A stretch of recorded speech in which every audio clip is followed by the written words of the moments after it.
आप सभी को मेरा नमन। आज दिन मंगलवार है, बजरंगबली का दिन है। विशेष पूजा हनुमान जी की जाती है।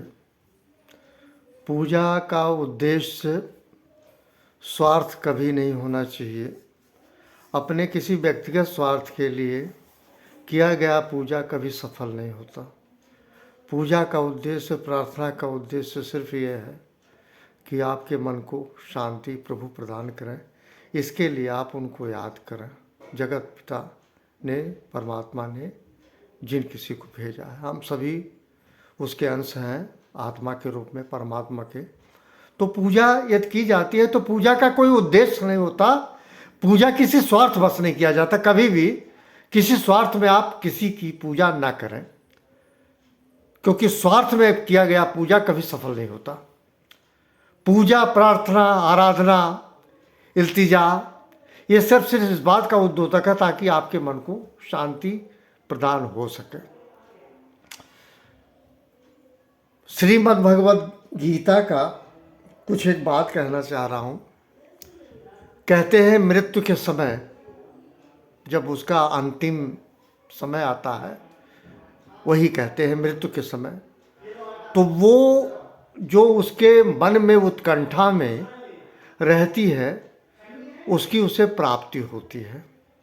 मतलब क्या कहेंगे, अंतिम जो आपका भाव है, जो मांग है, जो आपके अंदर चलती रहती है कि हमें ये मिल जाए, हमें वो मिल जाए, हमें ये सब दुनिया की चीज़ें मिल जाए, तो उससे क्या होता है, वही चीज़, जिस चीज़ की बात कर रहा हूँ मैं, वो आपको प्राप्त होता है।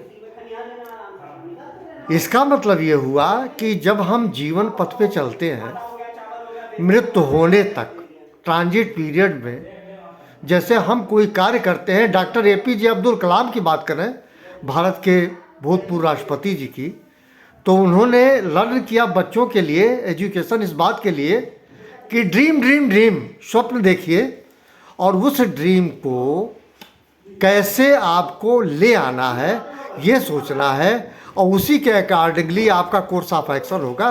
That will be completed in due course of time. Similarly ये कहा जा रहा है कि जब मृत्यु करीब होती है तो मृत्यु के समय आपका सोचा गया लक्ष्य उसी तरह से आपको आगे चल के पुनर्जन्म में प्राप्त होता है। ये श्रीमद् भगवद गीता की बात है। और महाराजा भरत की बात करूं, महाराजा भरत का जीवन बहुत ही कठोर तपस्या में था, और अंतिम समय में मृत्यु में उनको हिरण याद आया, या हिरण का भाव आया, और वो कालांतर में वो हिरण के रूप में जन्म लेते हैं। और भरत को अपनी भूल का एहसास होता है, राजा भरत को, कि अगर अंतिम समय में मेरा कोई लक्ष्य ना होता, मेरी कोई मांग ना होती, मेरी कोई इच्छा न होती, तो शायद मुझे मुक्ति मिल जाती है। मैं इसलिए कह रहा हूँ, कहते हैं जीते समय भी और जीने के बाद भी, मतलब during transit period. What type of transit period? Life journey, जीवन यात्रा। आप जब पैदा होते हैं, बड़े होते हैं, आपका कोई लक्ष्य होता है, उसके अनुसार आप क्रियान्वित करते हैं चीज़ों को। उसी तरह से कहा गया कि जब आपकी मृत्यु करीब होती है, अब आपकी जो इच्छा है और पूर्ति नहीं है, उसके लिए आपको तड़पन है, उसकी आपकी अभिलाषा है, तो वो बताते हैं श्रीमद् भगवद गीता में, वो पूर्ण होती है। इसका मतलब ये हुआ, अगर अंतिम समय में मेरी कोई भी हवस है, अब उस हवस की उत्कंठा है, वो हवस जरूर पूरी होती है। मेरे हिसाब से उचित यही है कि जब मृत्यु का समय आ जाए, कुछ भी मन में, हृदय में, आत्मा में ना पालें। Thank you very much. आप सभी को मेरा नमन।